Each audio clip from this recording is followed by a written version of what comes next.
Olá,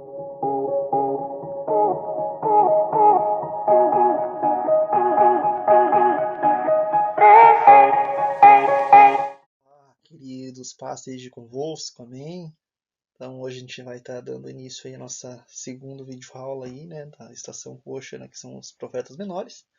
Então eu já tinha, né, passado para vocês os profetas maiores, né, para não ficar muito comprido o vídeo aí, ficar mais de 1 hora, eu resolvi fazer em 2 partes, né. Então agora essa segunda parte aí, né, do capítulo 13, né, são os profetas menores, amém?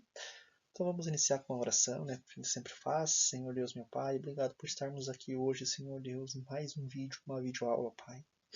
Espírito Santo, venha sobre mim, Pai, ministrar, Senhor, dar conhecimento daquilo que Tu queres, Senhor Deus, que eu faça. Usa-me, que eu seja como objeto para Ti, Pai, para transmitir o conhecimento, Senhor Deus. Obrigado, Senhor Deus, por todos aqueles, Pai, que estão assistindo a nossa videoaula, Senhor Deus, que Tu venha transformar a vida dessas pessoas, que Tu venha acarretar mais conhecimento, Pai, mais sede de conhecimento, mais desejo por conhecer a Tua palavra, Pai. Te apresento, Senhor Deus, nessa data, nesse dia, Senhor Deus, nossa aula. Te apresento a vida daqueles, Senhor Deus, que estão assistindo às aulas, Pai, que estão acompanhando, Senhor Deus. E por aqueles, Pai, que por algum tropeço ou outro do caminho pararam aqui nesse vídeo, Senhor Deus, que Tu venha abençoar também, Senhor Deus, e venha fazer instrumento, venha me fazer, Senhor, um instrumento, Pai, de conhecimento, transmitir conhecimento, Pai, para que Teu povo, Pai, nosso povo não pereça por falta de conhecimento. Amém? Então vamos lá, meus queridos. Então são os profetas menores, né? Então os profetas menores são assim chamados devido ao tamanho menor dos seus livros, e não porque eles eram menores, né? Como eu já vi em alguns vídeos aí, né, da pesquisa que eu acabei fazendo. Tem muitos falsos teólogos, falsos instrutores aí, né, que se dizem conhecedores da palavra, que dizem que os profetas menores porque eles eram descritos assim conforme o seu tamanho e estatura, né? Mas não é, tá? Então não tem nada a ver, né? Vamos dizer que, sei lá, o profeta Daniel, Ezequiel, Isaías tinham 3 metros de altura e os profetas menores aí, né? Oséias, Malaquias, Obadias tinham 1,30 m. Não, já se viu isso, né? Então são chamados profetas menores por seus livros, né? Então, apesar disso, né, suas mensagens são profundas e relevantes, né? Não é fato dos seus livros serem menor, mas que as mensagens não vão ser menores. As mensagens são profundas, são relevantes, sim, né? Então, eles incluem 12 livros, de Oséias a Malaquias, né? Então, são assim denominadas, né, por ter menor extensão, se comparado, né, aos outros livros proféticos, né? Então, atualmente, né, discute-se se os profetas menores são independentes ou estão unidos em um só livro, o livro dos 12.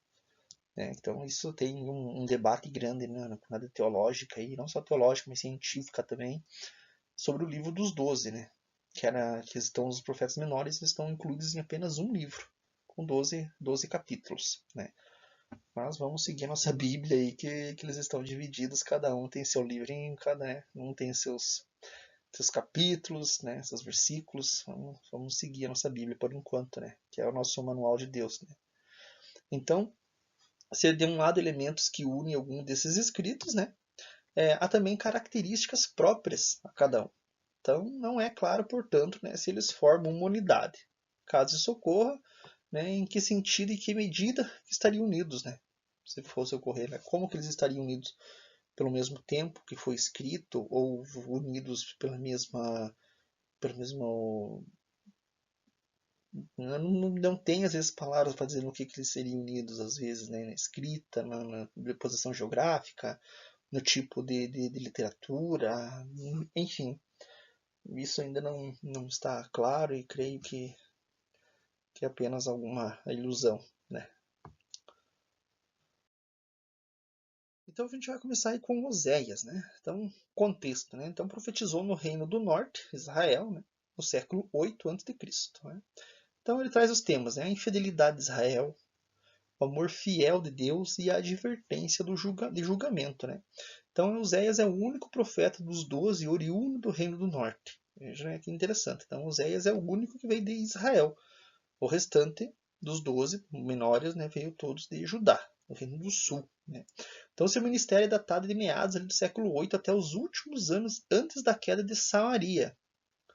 Eu tenho um vídeo aí no canal, e acho que o primeiro vídeo aí, se você não sabe, não conhece Samaria, ou já ouviu sempre a palavra Samaria, mas nunca entendeu que região que é, assista lá.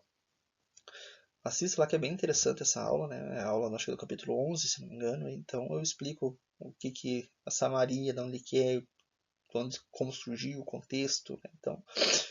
Então, por volta de 722, 721 a.C., né? Com a imagem do matrimônio dos filhos de Oséias. Né? Então aponta para a grave infidelidade de Israel para com Deus, né? Através da punição. Deus purifica seu povo, então lhe oferece a salvação. Né? Amém? Então Oséias foi chamado para viver uma vida simbólica que refletisse a relação de Deus com Israel. Ele se casou com uma mulher infiel, a Gomer, né, para ilustrar a infidelidade de Israel para com Deus. Então, apesar da traição de sua esposa, Oséias a perdoou e a trouxe de volta, né, simbolizando o amor incondicional de Deus pelo seu povo. Né. Então, o nome Oséias significa salvação. Né, e sua vida pessoal foi uma parábola viva, né, de mensagem, redenção e restauração. Né. O casamento de Oséias com Gomer é uma das histórias mais comoventes da Bíblia sobre o amor de Deus por seu povo, mesmo quando eles se afastam. Né? Então, quem não sabe, não conhece a história de Israel, perdão, de Oséias, né? Oséias ele se casou com uma mulher infiel, né? A mulher de Gomer era infiel, né? Então ele trouxe esse simbolismo, né? Do amor de Deus, né? O povo de Israel sendo infiel com Deus, mas Deus, né, tem um amor incondicional para o seu povo, né? Então, mesmo assim, Deus, o povo traindo Israel, a mulher de Gomer, a mulher de Oséias traindo, né? Traindo ele a perdoou, né? A trouxe de volta, perdoou, e assim como Deus faz para conosco, né? Então, essa simbologia aí, né? Diz aqui, ver uma vida simbólica que refletisse a relação de Deus com Israel é nesse significado. Amém? Então, nosso próximo profeta é Joel, né? Então, o contexto, ele profetizou em Judá em uma época de crise agrícola. Então, os temas, né? O dia do Senhor, arrependimento e promessa do Espírito Santo, né? Então, Joel profetizou em um tempo de crise devido a uma devastadora praga de gafanhotos, né? Não aquela gafanhotos do Egito, né? Não vamos confundir, mas uma outra praga de gafanhotos, né? Que ele usou como símbolo do dia do Senhor. É um tempo de juízo divino, né? Ele também previu o derramamento do Espírito Santo que se cumpriu no dia de Pentecostes no Novo Testamento. Então, uma curiosidade, Joel é um dos primeiros profetas a falar explicitamente sobre o derramamento do Espírito Santo, né, sobre toda a carne. Não uma profecia que Pedro cita em Atos 2, no dia de Pentecostes. Né, então, você já leu Atos 2, né, gosta de Atos, aí você vai saber do que eu estou falando. Né? Então, Joel já profetizou isso já há muitos séculos antes, né, de acontecer. Né?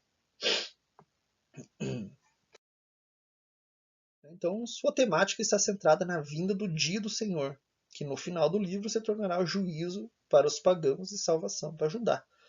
Né? Então, o livro traz muitas referências a Jerusalém. Jerusalém possui muros, né? Tá em Joel 2, 7 ao 9, e o culto parece estar organizado no templo. Né? Então, a partir daí, supõe-se que o livro tenha sido composto após Esdras e Neemias. Né? Então, entre os séculos 4 e 5 a.C., ali, né? Século 5, século 4, mas há muita controvérsia quanto à sua datação. Né? Então, há muita controvérsia ainda sobre se é do século V, 4, ou se foi depois, antes. Né? Supõe-se que o livro tenha sido composto após Esdras e Neemias, né? Por causa da sua datação, sobre a sua literatura, sobre a sua posição geográfica, né? Sobre os acontecimentos, que só poderia ter acontecido após esses dois profetas. Né?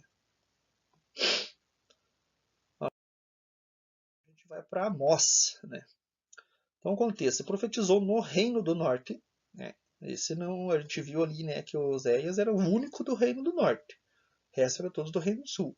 Mas Amós profetizou, é do Reino do Sul, mas ele profetizou no Reino do Norte, em Israel, durante o século 8 a.C. Né? Então temos a denúncia da injustiça social, advertências de juízo, chamada verdadeira adoração. Então Amós era um pastor e colhedor de sícromos, sicômoros, enfim, como você conhecer aí, né? Quem não sabe o que é sicômoros aí, né? Sicômoros ele é uma, vamos colocar aí como se fosse um trigo, né? ser um pouco mais assim, não vamos ter muita especificação agrícola, mas né, os sicômoros ele é mais ou menos assim. Né? Então, antes de ser chamado para ser profeta. Né? Então, ele profetizou contra o reino do norte, né, do reino do sul, profetizando contra o reino do norte, né, denunciando a injustiça social e a hipocrisia religiosa. Então, Amós é conhecido por suas mensagens fortes e diretas, chamando o povo ao arrependimento. É uma curiosidade, então, e Amós não era um profeta de carreira, não nasceu para ser profeta, né? Mas foi chamado diretamente por Deus para sua missão. Né? Então, sua origem humilde como pastor dá forças às suas mensagens contra os ricos e poderosos, né, que oprimiam os pobres, né, daquela época. Né? Então, Amós não veio a ser assim, nasceu para ser profeta e desde muito jovem já trazia esse dom de profecia, não, né? Ele foi chamado por Deus e numa época aí tinha bastante justiça social, então ele né, profetizou no Reino Norte. Deus deu profecia, mas ele profetizaram na terra dele. Profetizaram no Reino do Norte, né? Amém? Então, o ponto central da mensagem de Amós, né, é a forte crítica ao povo e seus dirigentes, né, em virtude do desprezo do direito e da justiça. Amós é o mais antigo profeta de que se tem, né, que você tem recolhido num livro, né?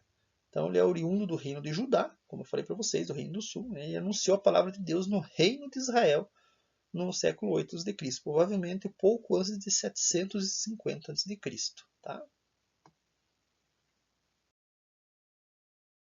Obadias. Né? Então Obadias, seu contexto, profetizou contra Edom, né? Após a queda de Jerusalém em 586 a.C. Então os temas, né? Tem juízo contra Edom, restauração de Israel e soberania de Deus, né? Então, Obadias, né, ele é o menor livro do Antigo Testamento. Ele tem apenas 21 versículos. Um capítulo, 21 versículos. Né? Ele profetizou nesses 21 versículos, ele profetizou contra Edom, uma nação que regozijou contra a queda de Jerusalém e foi condenada por sua traição. Né? Então, uma curiosidade para vocês também, apesar de ser um livro curto, Obadias é poderoso em sua mensagem de que Deus não tolera a traição e a violência, especialmente contra seu povo. Né? Então, sua profecia é uma garantia de que a justiça de Deus prevalecerá sempre. Né? Sempre vai prevalecer a justiça de Deus. E nesses 21 versículos é onde ele trata bem forte nessa tecla. Né? Que Deus não tolera, né, traição e violência, especialmente contra o seu povo, né, contra aqueles que Deus ama. Então, o tema central de Obadias é isso. Né? Então, o profeta é desconhecido, né? O livro de apenas um capítulo apresenta poucos indícios para uma datação exata, como traz o julgamento contra Edom. Parece dever ser colocado após a queda de Jerusalém. Né? Então, Edom aproveitou-se da ruína de Judá para ocupar alguns territórios e saquear a região. É o que teria dado então ensejo ao livro, onde Deus estaria furioso com isso. Você vai mexer com o meu povo? Então, você vai ver o que vai acontecer com você, Dom. Né? Então, por mais de ser apenas um livro, tem alguns teólogos, alguns cientistas, né, que vêm aí dos pergaminhos do Mar Morto, como eu trouxe para vocês no outro vídeo, dizendo que o Obadias não tem apenas um capítulo, né? Então, que não foi o profeta não é desconhecido e talvez né, não se tenha apenas um capítulo, né? Ou foi só achado um pergaminho, né? Mas talvez tenha mais aí, mais escondidos, como já foram achados mais livros de crônicas de Salomão, livros pergaminhos do Mar Morto, né, que não entraram, obviamente, na Bíblia, porque a Bíblia já tem, né, o seu canon, né, já foi. E, então, reescrever toda a Bíblia, né, pensa que. Então, creio que se Deus colocou os pergaminhos do Mar Morto, aqueles apenas para o homem encontrar, para escrever o seu manual, eu creio que é o que Deus quer, né? O que Deus quer é exatamente isso que está no livro e a gente não pode ficar procurando mais e querendo procurar mais e colocar mais, né? Amém? Então, a gente vai para Jonas. Quem não conhece, né, a famosa história de Jonas, né? Então, enviado por Deus para pregar em Nínive, capital da Síria. Então, o tema é a misericórdia de Deus, arrependimento, conflito entre justiça e misericórdia. Né? Até trouxe no outro vídeo ali, né, sobre Nínive, né, sobre Deus queria que Jonas fosse, mas Jonas queria ir ou não queria ir. Só que ele estava preparado ou não estava preparado, né? Então Jonas pode ser, né, é famoso por ser profeta que tentou fugir da missão de pregar em Nínive, né? Então, a gente conhece Jonas por causa da história do peixe, da baleia, né? Mas acabou sendo engolido por um grande peixe. Então aí a Bíblia diz que é um grande peixe, não diz que é uma baleia, não diz mas que é outro tipo, mas um grande, apenas um grande peixe, né? Então depois de 3 dias e noites ele foi vomitado em terra firme e finalmente obedeceu ao chamado de Deus, né? Então uma curiosidade, né? Jonas ele é o único profeta do Antigo Testamento a ser enviado a uma nação gentia para pegar o arrependimento. Né? Uma outra curiosidade é que, né, Jesus, né, usou o sinal de Jonas para profetizar sua própria morte e ressurreição, comparando os 3 dias de Jonas no ventre do peixe com os 3 dias que ele passaria no túmulo. Né? Então veja que interessante, né? Miqueias, né?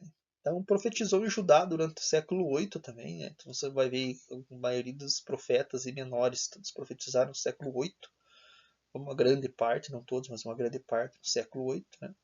Antes de Cristo, né? Então os temas ele denuncia a corrupção, advertências de juízo, promessa de paz futura. Então Miqueias profetizou durante o mesmo período que Isaías, né? Denunciando os pecados de Judá e Israel, especialmente a corrupção entre os líderes. Ele também é conhecido por prever o nascimento do Messias em Belém, né? Então Isaías aí ele é conhecido por, né, pela mini Bíblia, como eu trouxe para vocês aí já, né, no vídeo anterior, né, por ter 66 capítulos e a Bíblia ter 66 livros, né, e a maioria, né, do livro de Isaías é messiânica, né. E Miqueias ele é o único profeta, né, que ele profetizou, né, previu o nascimento ali do Messias em Belém, né. Que vai então estar ali em Miqueias 5:2. Miqueias 5:2 ele vai dizer assim, né. Então o título é Eis que de Belém virá o Messias. Então no versículo 2 diz: No entanto, tu, Betlehem, Belém, casa do pão, Efratá, frutífera, embora pequena demais para figurar entre os milhares de Judá, sairá de ti, para mim, aquele que será o governante sobre todo Israel, cujas origens são desde os dias da eternidade. Né? Então aí ele diz, traz, né? Então dentro de sairá de ti, para mim, aquele que será o governante sobre toda Israel. Então ele já profetizou, né, que nasceria em Belém o Messias, né? Então em Miqueias 6:8, né, é uma das passagens mais citadas na Bíblia, né, que diz assim: Ele te declarou, ó homem, o que é bom para o que é do Senhor. Pede-se de ti, senão que pratiques a justiça e ames a misericórdia, e antes humildemente com o teu Deus. Então essa passagem resume o chamado à justiça e à humildade que permeia sua mensagem, né? Vamos para Naum. Profetizou contra Nínive por volta de 612 a.C. Então, a gente digo que Jonas ele foi profetizar em Nínive para os gentios. E Naum profetizou contra Nínive. Então, os temas são juízo, destruição de Nínive, vingança de Deus e libertação de Judá. Então, Naum profetizou sobre a queda de Nínive, a capital da Síria, que havia sido poupada no tempo de Jonas. Deus mandou Jonas para poupar, mas não obedeceram. Então, veio Naum para profetizar contra eles, a destruição. Então ele descreve vividamente a destruição que viria sobre Nínive, como juízo divino pela violência e crueldade do Império Assírio. Nínive, que foi uma das maiores e mais poderosas cidades da antiguidade, então foi destruída tão completamente que por séculos sua localização foi perdida e só foi redescoberta em meados do século XIX. Então você vê o tamanho da destruição que Deus fez em Nínive, que nunca mais conseguiram achar e só foi achado ali em meados do século XIX que foi achada a sua localização. Então a gente vai para Abacuque. Então, profetizou em Judá no final do século 7 a.C. Então os temas é questionamento sobre a justiça de Deus, confiança em Deus e os justos viverão pela fé. Abacuque é conhecido por seus diálogos com Deus, então questionando como ele pode permitir que o mal prospere. Em resposta, Deus revela a Abacuque que ele usará a Babilônia para julgar Judá, mas que também julgará os babilônicos por sua maldade. né? Abacuque é o único entre os profetas, por sua forma de escrita, que é mais diálogo ou debate com Deus do que um discurso para o povo. Né? A gente vem trazer ele às vezes como Jó, né? Mas não vamos dizer que é igual. Vamos colocar assim que talvez a mensagem de diálogo, de debate ali seja mais próxima. Né? Então, o versículo, né, o justo viverá pela sua fé, que está em Abacuque 2,4, né, é citado em várias vezes no Novo Testamento também, né, sendo central na teologia paulina. Né. Então, Paulo traz aí sempre, né, que o justo viverá pela sua fé. Né.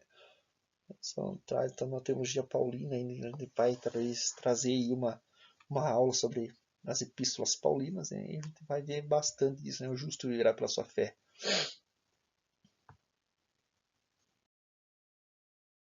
Vamos para Sofonias. Né? Então profetizou em Judá durante o reinado de Josias, né? Cerca de 640 a 609 a.C. Né? Então o tema é o dia do Senhor, advertência de juízo, promessa de salvação para o remanescente fiel.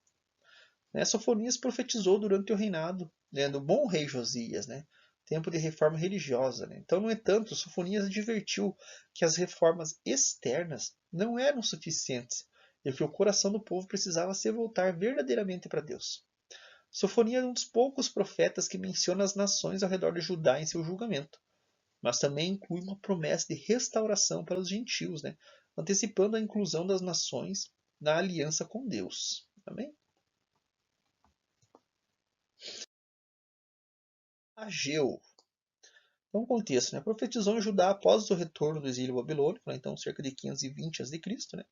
Então, né, os temas na central de Ageu são reconstrução do templo, a importância de colocar Deus em primeiro lugar e promessa de bênçãos futuras. Né?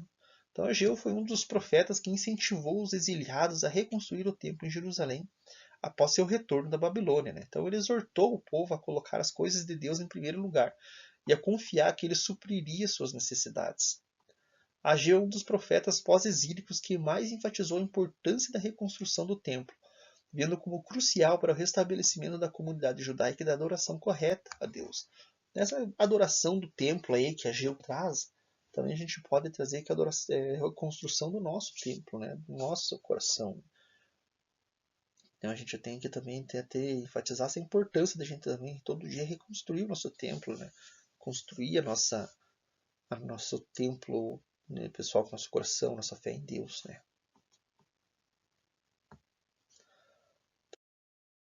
A gente vai para o próximo, que é Zacarias, né. Então, Zacarias profetizou em Judá ao mesmo tempo que Ageu, 520 a.C.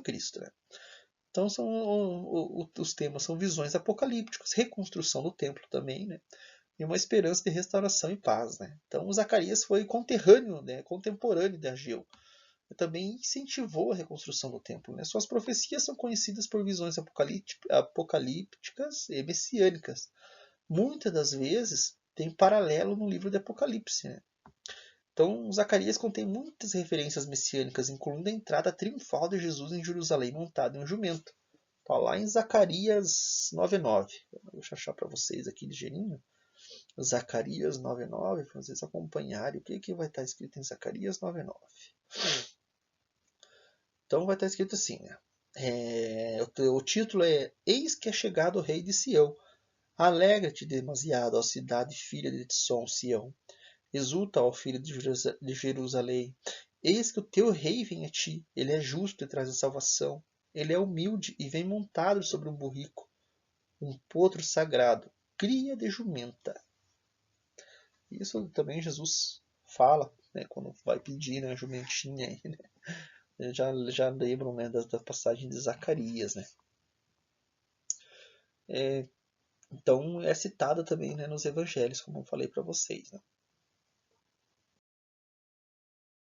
Então a gente vai para Malaquias. Né? Profetizou em Judá após a reconstrução do templo, né? Cerca de 450 a 400 a.C. Né? Então os temas são denúncias da corrupção religiosa, advertências de juízo, promessas do precursor do Messias. Né? Então Malaquias é o último profeta do Antigo Testamento e profetizou após a reconstrução do templo. Ele denunciou a corrupção entre os sacerdotes e o povo, exortando-os a retornar a uma verdadeira adoração. Né?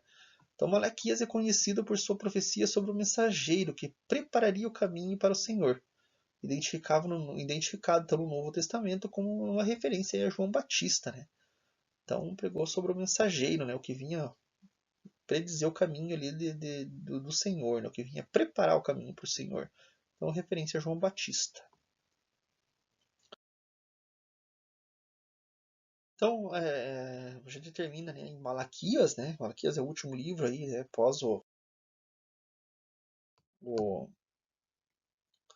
o período aí de silêncio aí, né, de Deus, né, até vir o Novo Testamento. E então aqui eu vou trazer para vocês um resumo então dos livros, né, que a gente viu até agora, né, desses do primeiro vídeo quanto desse agora, né. Então a função dos profetas, né, são intérpretes da Torá, da lei, confrontando indivíduos e comunidades, exortam a um comportamento adequado às exigências divinas, anunciam o juízo e a sua expectativa por uma salvação futura e centralizam a pessoa de Deus em suas mensagens. Né? Então, que são uma das funções dos profetas. Né? Então, é a imagem de Deus, né? Deus santo, amoroso, misericordioso, mas exigente, né? Criador de todas as coisas, promovendo o monoteísmo e a universalidade da salvação. Então, dá sobre também o pecado, né? Então, contrastes com a santidade de Deus, manifestando politicamente, socialmente e cultualmente. Desobediência, infidelidade, injustiça e culto vazio são temas recorrentes, né, dos livros proféticos, né, tanto dos maiores quanto dos menores. Né? Lembrando que a gente está falando aqui agora dos maiores e dos menores, um apanhado geral. Tá? Né? Também trazem esses livros sobre a política, né? Então, crítica às lideranças que desconsideram a vontade de Deus, denúncia de alianças políticas que negligenciam a fé em Deus. Né? Justiça social, denúncia da injustiça contra os pobres e a corrupção dos líderes, que a gente viu aqui nos profetas menores. A justiça social é vista como uma extensão da honra de Deus. Né? Crítica ao culto. Né? Então, reprovação da idolatria e do sincretismo. Culto ao Senhor deve ser sincero e acompanhado pela observância dos mandamentos. Então, uma esperança escatológica também, né? Visão de um futuro de paz e restauração. Jerusalém purificada como centro do mundo, com Israel em segurança. O rei ungido, Messias, né? O rei ungido, né? Então, a expectativa de um rei justo e sábio, descendente de Davi, promessa deslocada para o futuro, preparando a vinda do Messias. Então, significado dos livros proféticos. Né? Então, os profetas eram respeitados e tinham grande autoridade. Suas palavras têm valor permanentemente, sendo aplicáveis a diversas situações. E como a gente tinha visto ali nos livros poéticos, que não são doutrinários, ao contrário, os livros proféticos são doutrinários. Né? Traz, então, essas doutrinas aí que eu estava falando para vocês. Né? Então, não a conclusão. Então, os profetas maiores e menores, eles desempenharam papéis cruciais na história de Israel, transmitindo mensagens de advertência, juízo e esperança. Né? Suas palavras continuam a ressoar, né? Oferecendo ensinamentos profundos sobre a justiça, misericórdia e a soberania de Deus. Amém, meus irmãos? Então, espero que vocês tenham gostado dessa nossa aula número 2, né? Assim como não deixem de ver a aula número 1. Se você acabou caindo de paraquedas nesse vídeo aí, voltem alguns vídeos aí para ler, ver o vídeo capítulo 11, capítulo 12, 13, vídeo 1, né? Não deixem de se inscrever no canal, de comentar, de compartilhar, de mandar para mais alguém aí que vocês achem que vão se interessar aí pelo conteúdo, né? Então, para a gente crescer mais aí na obra de Deus, né? Espero que vocês tenham gostado da nossa aula, dos nossos vídeos. Se vocês têm aí algum assunto para colocar, deixe nos comentários, né? Então vou responder a todos vocês. Não deixem de colocar se gostaram da aula, se a aula foi boa, se tem algum questionamento. Ah, mas você falou que um tal slides ali assim, assim, mas não é. Né? Não deixe de dar um feedback tanto positivo como construtivo, né? Dentro da educação, claro, óbvio, né? Amém? Então, vou fazer uma oração, Senhor, meu Deus, meu Pai. Obrigado, Senhor, por estarmos aqui nesse vídeo, nessa videoaula, Senhor Deus, trazendo, Pai, um pouco de conhecimento, Senhor Deus, sobre a Tua Escritura, sobre o Teu manual que deixaste para nós, que são a Bíblia, Pai. Hoje falamos, Senhor Deus, dos profetas menores, assim como a gente tinha falado no vídeo anterior dos profetas maiores, Pai. A gente possa encerrar, Senhor Deus, esse Antigo Testamento aqui, Pai, nessas videoaulas e começar o Novo Testamento, Senhor Deus, ainda com mais ânimo, com mais âmbito, prosperando mais gente, Senhor Deus, em nome de Jesus, Pai, para que a sua obra, Pai, a gente venha fortalecer o seu reino, Pai, em nome de Jesus, Pai, que tu venha, Senhor, despertar, Pai, dar um chacoalhão naqueles, Pai, que precisam, que necessitam, Pai, de conhecimento, Pai, que necessitam abrir a visão, abrir a mente, Pai, para o conhecimento, Senhor Deus, em nome de Jesus eu te peço, Pai. Amém. Amém. Tchau, meus amados, paz seja convosco. Até a próxima. Tchau, tchau.